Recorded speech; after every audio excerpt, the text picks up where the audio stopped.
It is Dave Bruce here from Amplify, and I'm talking to Milina Nihic. Is that right? Yes, It's not a bad thing. Is that Yugoslavian or Croatian. Croatian? All right. Did you always want to be an artist? When did the songwriting bug hit? So I would have been about, I think, 6 when I heard in the Shrek soundtrack the song Hallelujah. And then I started crying and I said to my mum, I was like, what's that? Like, what does he do for a living? And she was like, he's a musician. And I was like, okay. And then I made her burn me a CD of the song Hallelujah. I didn't care by who. And she ended up burning me a CD of Jeff Buckley's version. Uh-huh.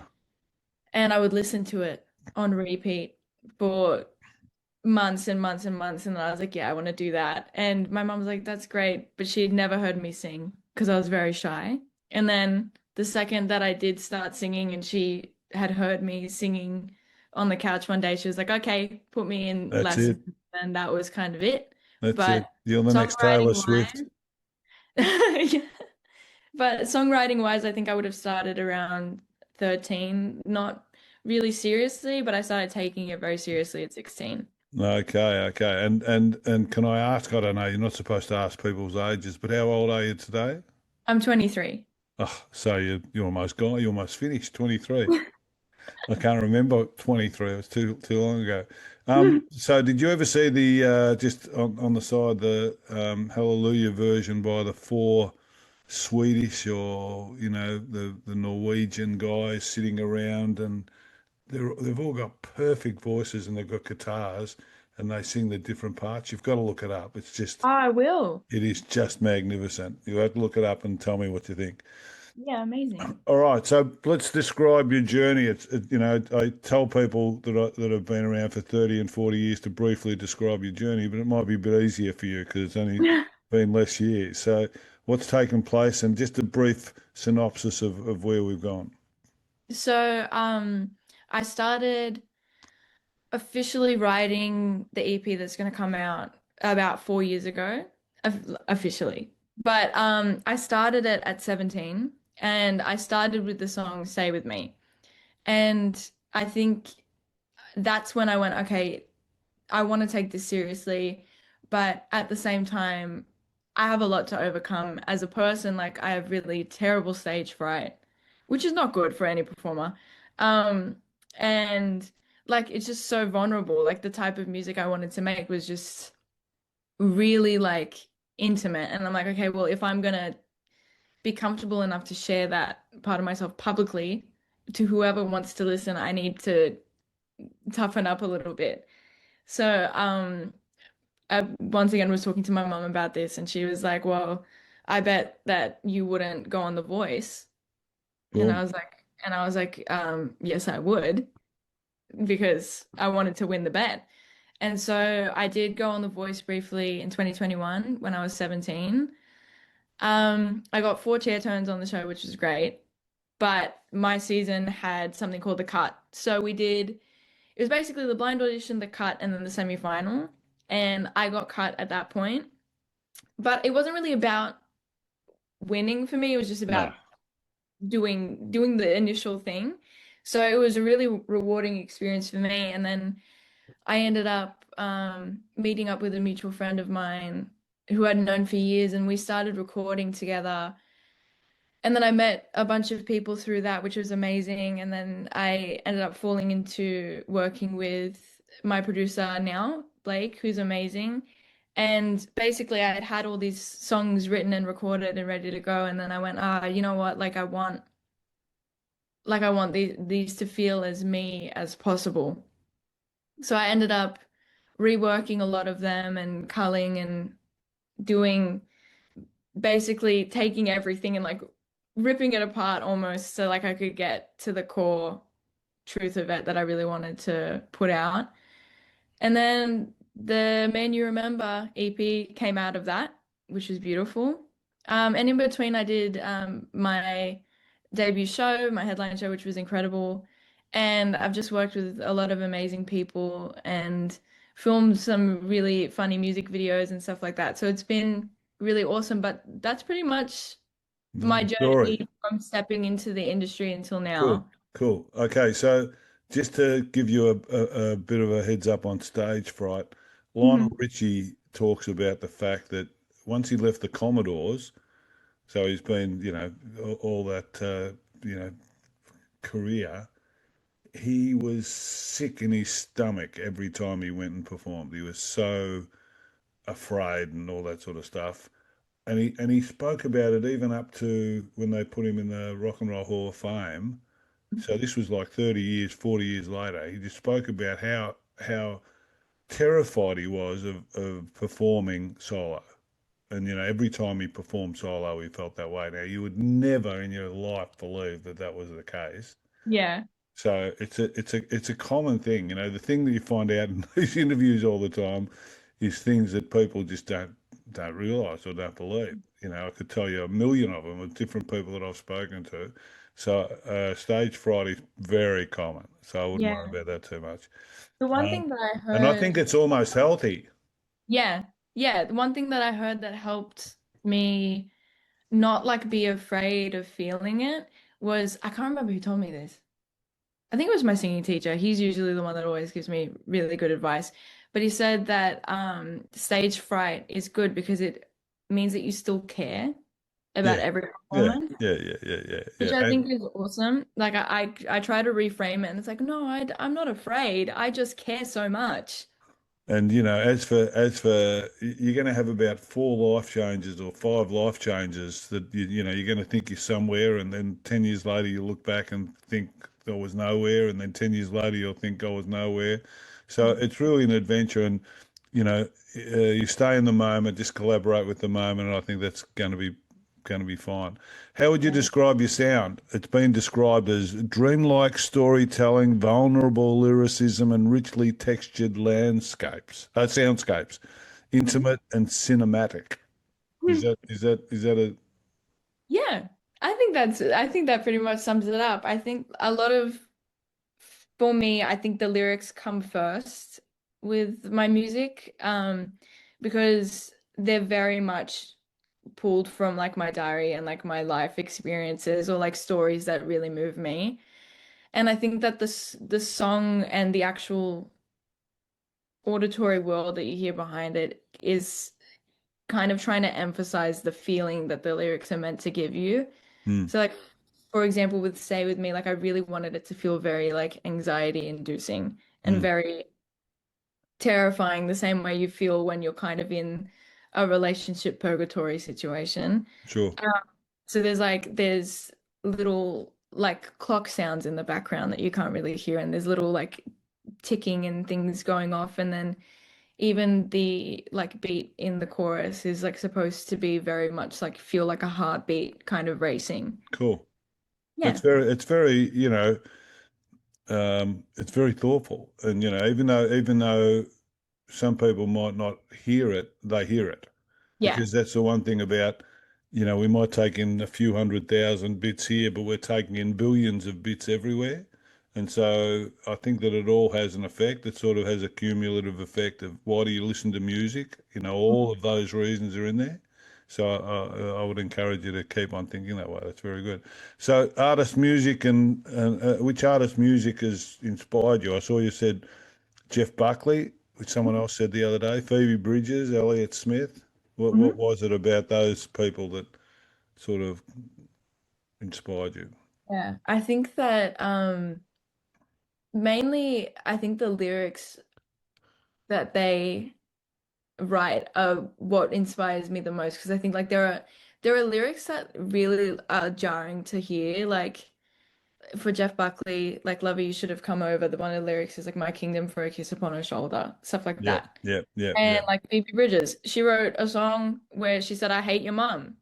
yeah, And I'm like, that really inspires me because it's like you really can say anything in your music because it's not about you're not trying to present yourself as a good character or a bad character yeah, or yeah, anything. You're just saying things the way that you see them, yeah, and people can interpret them however they want to. yeah, And yeah, but I think also like music style wise, I think I lean really heavily into like I've been really, really inspired by Tori Amos. I think she's just amazing. But Yeah. and Fiona Apple as well. Yeah. Because I think a lot of they kind of use their voices like instruments in a way where Yeah. it's like Yeah. oh Fiona Apple when she sings like I want you to love me at the end she just starts like it almost sounds like a bird call and it's Yeah. like it's jarring but it's like it's kind of like trying to like exercise Sure. like from your body like it's just really really cool. I think that the raw vulnerability behind all of those artists is something that I always inspire to try to write like and try to be like and just be as honest as humanly possible. Cool. Cool. Your latest single, Stay With Me, Mhm. just been released. You said it was my anthem then, it's my anthem now. Tell us something about that. Well, I wrote the song at 17, actually about a friendship breakup, which was a whole thing. And I think it was about, for me, like the song is about, I have a very there's like the quote like everything that I love has claw marks on it. Do you know what I mean? Like I have a very Sure. hard time of letting go and just saying like it is what it is. Like Sure. that didn't work out, whatever. But I think that at the same time, when I was writing the song was so self-aware of my own flaws that instead of actually just acknowledging like no, both parties can be hurt and both parties can be doing something wrong it was like I was trying to be like, no, no, like I'll take all of the blame, Yeah. even if I'm not responsible for it. Yeah. Which is something that I like to, that's the thing. I'm always like, oh yeah, yeah, like I'm super self-aware. But I think that this song is my anthem because in practice, I need to remind myself that I can also just be and not have to apologize or do action anything because something didn't work out. Sure. Understanding is fragile. Let me tell you now, and learn it early. Mhm. Understanding is fragile because it's just yours. So don't consider it too greatly. Absolutely. The moment, collaboration with it, move forward. Hmm. Always moving forward. Exactly. Yeah. Observance, not analysis. Hmm. Oh, look at that. I'm going to do this rather than why did I do that? Don't waste your Yeah. time. 100%. I think that's only something that I've recently discovered about myself, which is a whole other thing because I wrote the song and I was like, yeah, I'll never feel like that again. I know better. And then it's like only recently I kind of went through a similar situation where I was like, wait, I can just like move through that. I don't need to Yeah, analyze. yeah, If someone's not giving you the opportunity to analyze or like someone's not communicating effectively with you about what they need, I don't need to read anyone's mind. yeah, yeah, yeah. I can just move forward. You got a cool energy for the young age of, 12, because that's how old you are in comparison to me. Okay, your debut EP, The Man You Remember, is going to come out on July the 21st. Mhm. What are some of the other tracks on that? Oh, one of my favorite tracks ever called Winter, which I wrote about my granddad actually. And Cool. that's the title, The Man You Remember, it comes from one of the lyrics in the song. Um, and yeah, I think that that song is kind of like the epitome of what I think the EP is. Like, so for me, I have a very horrible memory when it comes to things that have hurt me. I always tend to only remember I'm good not sure things. that's horrible. That's probably good. What would you But know? it can lead me to forgive when I shouldn't or do things that I don't need to do. So I remember I was kind of reliving all of these moments and experiences from 17 until now and going, like I can't even remember why I was mad or I can't remember what happened or like someone had to remind me of something. And that kind of idea of like memory is always going to be fragmented and it's always going to feel a little bit different than how it felt in the moment. And Of like course. that uncanniness is definitely what I think the EP is about. Cool. But the song Winter, I wrote about my granddad who was struggling at the time with dementia. And I tried to write this song from his perspective of what Is I think he would experiencing. be saying or what he would be processing. And one of the lyrics is, "Don't look at me with anger. I want to be the man you remember." And at the same time as writing that song, I kind of also realized, hold on, like, I don't like every projection of who we are as people and every version of me that somebody's seen is always going to be different. Yeah. And yeah, I think that's definitely the root of the EP. Okay. Yeah. And was he has he been here all the time, or was he when did he come over from Yugoslavia? He came here I think he would have come here Prox. when my dad was born. So maybe like Okay, so a fair while back. So he missed the 70. war. He missed the wars and all that sort of stuff over there. Okay, okay. That's cool. That's cool. So you'd say if I was picking up your EP, listen to Winter, and that'll give Mhm. you a good idea about Yes. the EP. So all you people out there, listen to Winter. That'll get you going. What tours and events are coming up? We're gonna do a headline show once the EP's out. Don't have Where? a sense of that just yet. Oh, so you can't tell us. Still in the works, but it's definitely happening. And I will definitely find a way to celebrate one way or another because it's been a long time coming. Well, I talk to artists that have done 40 albums, and like I think Mm, Dave Graney's done about 40 albums or something, right? mm. It's just ridiculous. So when you Yeah. say you'll find a way to celebrate, it becomes a bit old hat after 40 years, Yeah, and so well. it's the waves of life. Okay, Mm. if you could perform with any music artist, alive or dead, who would you choose and why? Oh man. Having just seen some Prince stuff, he I was I he love was Prince. I unbelievable, love Prince. and his energy was unbelievable. My mom is actually, I think, the number one Prince fan in the entire world. She Ah, has every single record on vinyl. She has everything. She went and saw, so right before he passed away, she went and saw him in Sydney 4 times in a he row. And unbelievable. and then he passed away maybe a few weeks later. And I remember she was saying like she was devastated and she would I have to say Prince. Of course I have to say Prince. He's what me and my mum have always related to each other in the way that we adore music so much more than anything.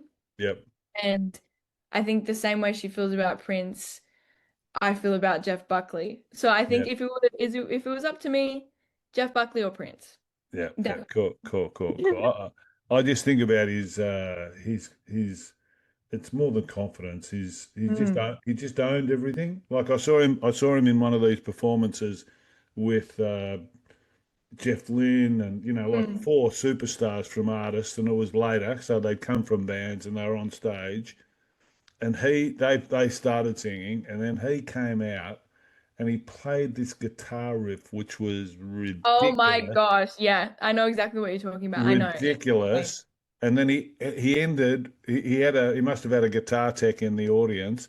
He ended with this audience and all these guys on stage by throwing his guitar into the audience and walking off stage. Hmm. And I thought, if you're going to be a performer, that's what performance is. Exactly. So He's so like mirror that, and you best. will you will have a career. Exactly. The same. That was my Awesome. favorite actual performance ever. Awesome. The other thing I would say would be have a look at Sarah Bareilles when she does Goodbye Yellow Brick Road in the audience. That's another thing look at those faces, and it's like a once in a lifetime. You'd think I'm going to remember this forever, and she's got a Yeah. piano and her voice, Mm, and she just goes, and it's just like mesmerizing. If you're going to be a performer, that's what you need to learn how to do. And it's got nothing to do with a script that you follow. It's got to do with the authenticity that you take on stage and you say, this is me, like it or not. And exactly. if you don't like it, you will eventually. And I, 100%. I think that's cool, man. Okay, long-term aspirations. What are you? Is it a Wembley, Live Aid, 500,000 fan sort of half pipe, with like Queen thing? I would just love to travel the world and meet You will. people and connect with them. You Honestly, like it's for me, like I think I would like to my dream, I think once I realize like, okay, this is like my I have made it moment. I think like if I go to a random country in the middle of nowhere and someone knows my song, I think that would be it. Look, you've got a cool energy, man. And I feel people, and I think you've got a cool energy. And I think the only thing that's going to stop you is going to be you, because Mm, basically, you come across to me as somebody that, and I would suggest too, find mentors and collaborators that you trust, because mhm. they'll give you all the answers and they'll give you all the direction you need when you don't know, and then just keep performing, keep being you, and try and do so. In my view, try and do so in a detached fashion. So, like, you're not really, there's no demand in you to be anywhere or be, and just let your body sort of dictate where you're going and what's taking Yeah. place, and it'll come out naturally. But I think that you'll have that career. I look forward to, if I'm still around, I look forward to seeing you and achieve those outcomes. Okay, we're going to sort of finish on some of our stupid questions that we always finish on. Some people like those. Most people hate these. What's the Okay. great What's the craziest thing you've ever done? Um, Probably go on The Voice. Go on, the voice. That's a crazy Yeah. thing, man. Yeah. That's a mad thing. Is it super constructed, or is it pretty natural? Like, I presume the producers are trying to. You can't say, maybe you shouldn't say. No, the thing is at the end of the day, It, everything kind of happens naturally. It depends on how willing you are to. it's a program though. If you said Yeah. I lost my brother and I lost my sister and I lost and my grandfather's out the back and he's going to Mm, cry when they'll probably put you on and put your voice through a modulator or something or other just so you can get through, I suppose. mm. If you've got a good story. But anyhow, what's the one topic you can talk about for hours? Uh, the, mm, mm, probably music or psychology. I'm very interested in psychology. I actually was studying psychology at uni and recently dropped out, which is funny. But yeah, I could probably talk about psychology for a very, very long time. Well, then, at some later stage, I'll get you. I'm going to do a podcast on consciousness. I'll get you on and get you crying in 10 minutes about, how you hate your mum or something like that. Get some Freud going. What's the thing you like most about yourself? Um, I'm very empathetic. Very. Empathy. That's Mm. cool. That's very cool. Feeling is where it's at. Okay, here we go. Favorite, or these can be these are your favorites, all time or current. Doesn't really matter. Mhm. Favorite album? Ooh, Grace. Bunch of Buckley. Yeah, yeah, yeah. Are you a Swiftie? I like Taylor Swift, but I like the older stuff a little bit more. Okay. Favorite artist? Jeff Buckley. Mm. Actually, favorite artist at the moment is probably The Police. The Police. Yes. But the ones in blue that are on the corner, or how can you remember the Police? They come out 50 years ago. I love The Police. I love Sting. I love Sting a lot. Oh my God, the Police. Mm. I haven't heard that for I couldn't tell you how long. Favorite movie? The Perks of Being a Wallflower. That's a good movie. Mm. Favorite place to visit? Venice, Italy. That's my favorite. Phew, take your boyfriend there, you'll come back married. Favorite venue to play? I love the Vanguard The in Newtown. Vanguard. The Vanguard's cool. Favorite food? Um, Wedges, to be honest, potato wedges. Wedges. I know. Very healthy, very healthy. I can see some label saying to you at some stage, no more wedges. No more wedges. Favorite drink? Like alcoholic? It's your answer. You can give what's your favorite? Oh, okay. I really like dirty martinis. Dirty martinis. I don't know what is it? Basically, just What is olive juice. Just put olive juice in there. That's olive juice? yeah. Favorite person in history apart from me? Prince. Yeah. Why not?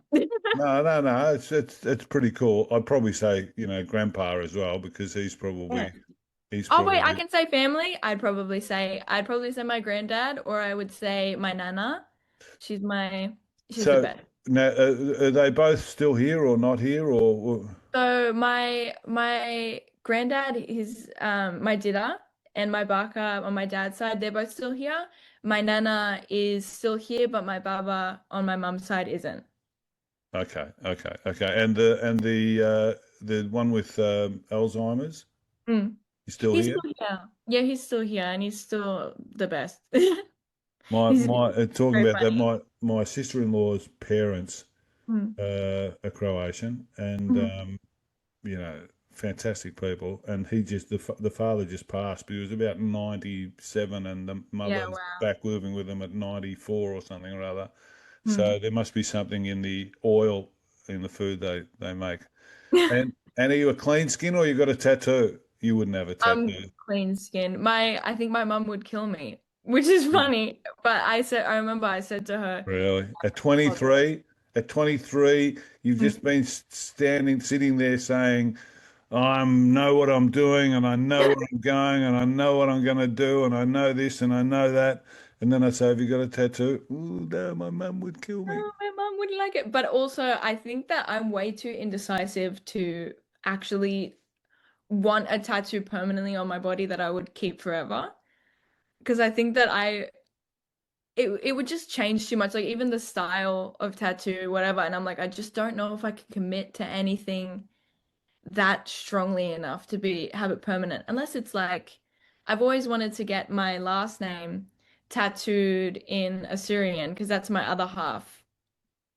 So get that tattooed so I have both. What do you mean that's your other half?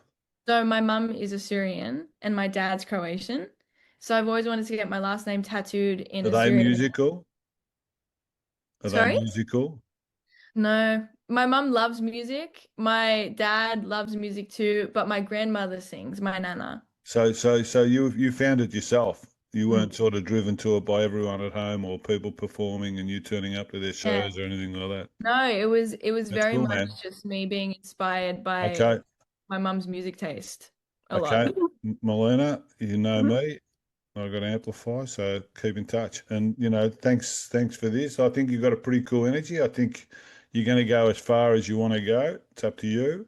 You're going to hit hurdles, and you just got to walk around them, run through them. You've got to do whatever you need to do that. And but I think I look forward to seeing all that stuff. Everyone, catch the EP when it comes out in July. The man you remember. Check out Stay With Me that's just come out, and keep your eyes open for that headline show that's coming. Thanks, Thank you mate. so much. Thank you, man. It's been a pleasure. I really enjoyed it. Me too. It's been so fun. Okay, bye.